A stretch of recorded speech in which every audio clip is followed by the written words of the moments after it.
November 8th, 2018. Before sunrise, a small mountain town in Northern California was still asleep.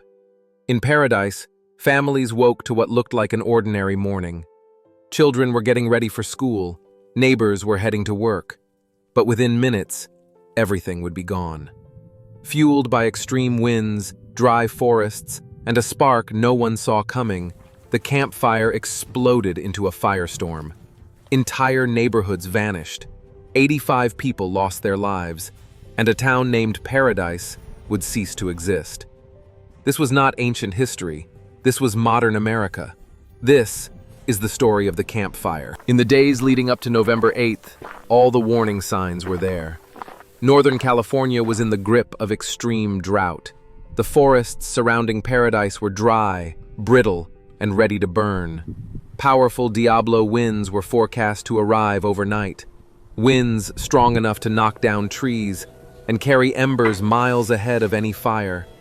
Red flag warnings were issued. Fire officials knew conditions were dangerous. All it would take was a single spark. And in the early morning darkness, that spark came. Just before dawn, in the steep canyons east of Paradise, the campfire began. Investigators would later determine the fire was sparked by electrical transmission lines damaged by extreme winds. Within minutes, flames raced through dry brush and timber. The wind pushed the fire downhill, then straight toward town. Embers flew miles ahead of the main fire. Spot fires ignited everywhere at once. By the time the sun began to rise, the fire was already unstoppable.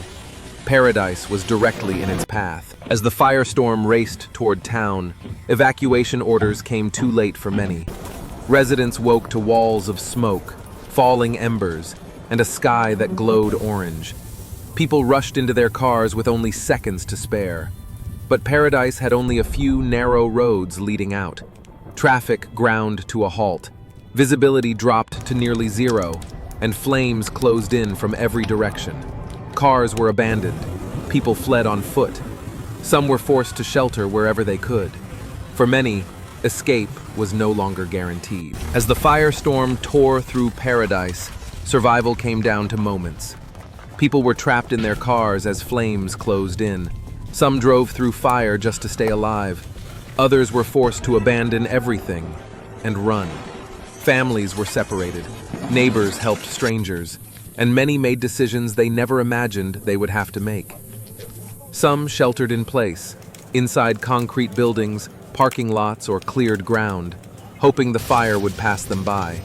For those who survived, those moments would never be forgotten. As Paradise burned, firefighters were already fighting a losing battle. The winds were relentless. The fire moved faster than crews could react, and new fires ignited everywhere at once. Engines were forced to abandon structure protection to focus on saving lives. Water systems failed. Hydrants ran dry. Communication collapsed under the scale of the disaster. Firefighters drove through walls of flame, guided evacuees through smoke-filled streets, and made decisions no one should ever have to make. They weren't just battling a fire, they were battling a firestorm. When the firestorm finally moved on, what remained was silence. Paradise was gone. More than 18,000 structures had been destroyed. Entire neighborhoods were reduced to ash. Cars sat melted where people had fled. Families returned to find nothing left. Homes, schools, memories erased in a single day. 85 people lost their lives. Many were elderly. Some were unable to escape in time. This wasn't just a wildfire.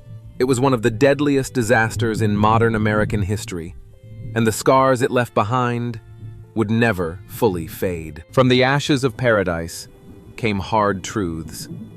The campfire exposed how vulnerable modern communities are to extreme wildfires. A warming climate, decades of drought, and aging infrastructure pushed beyond its limits. Investigators determined that damaged electrical equipment sparked the fire, and in the aftermath, serious questions were raised about maintenance, preparedness, and responsibility.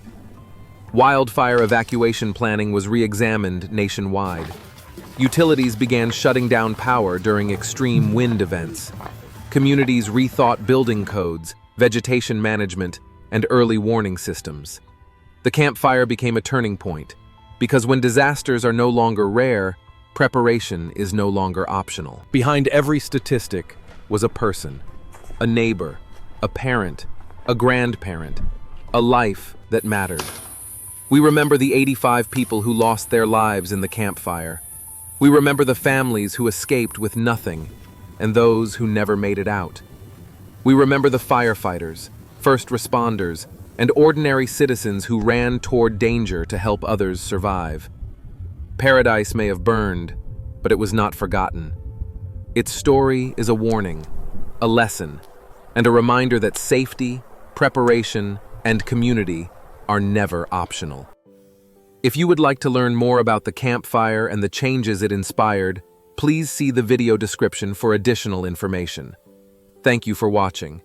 This is The Burning Oath. Stay aware, stay safe, and never forget.